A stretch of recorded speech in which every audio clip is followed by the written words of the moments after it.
Tingnan nyo guys ang diskarte niya. Mag-grout siya ng pag tiles ba. Malabnaw man lang na ginlagay ba niya. Malabnaw na simento ang kanyang ginamit. Oh, hindi na yung kadalasan natin nagagamit na grout na may halong epoxy or latex tapos cement yung pinamix ma pa. Ito sa kanya oh, simento lang at saka tubig, tapos ginamitan na lang yung wiper para pumasok dun sa mga space ng tiles.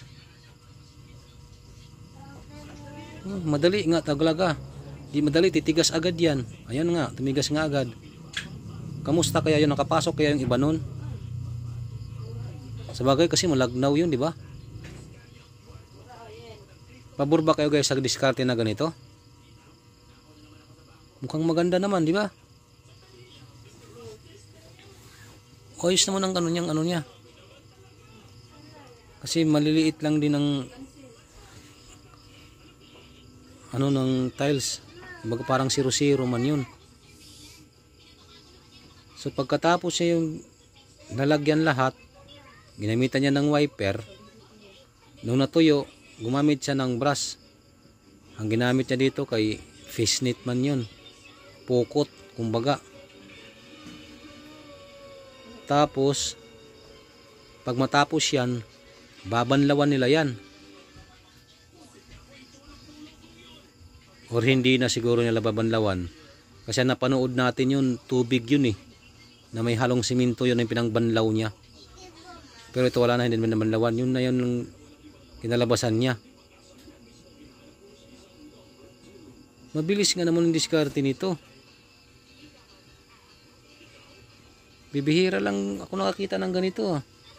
Kasi ang kadalasan kasi gimpapahid talaga yun, yung gagamitan mo ng tawag ng ready na EBC, yung all purpose ba.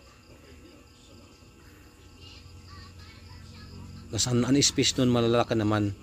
Ito kasi ilang cm lang, walang ano yan, oh, liit-liit ng space niya, pero pumasok oh. Okay ba yung guys ang ganitong diskarte? Kasi tingnan nyo kasi yung kinalabasan. Maganda.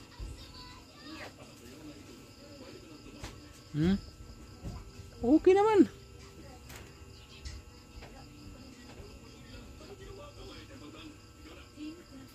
Malamang may iba dyan siguro hindi nalagyan.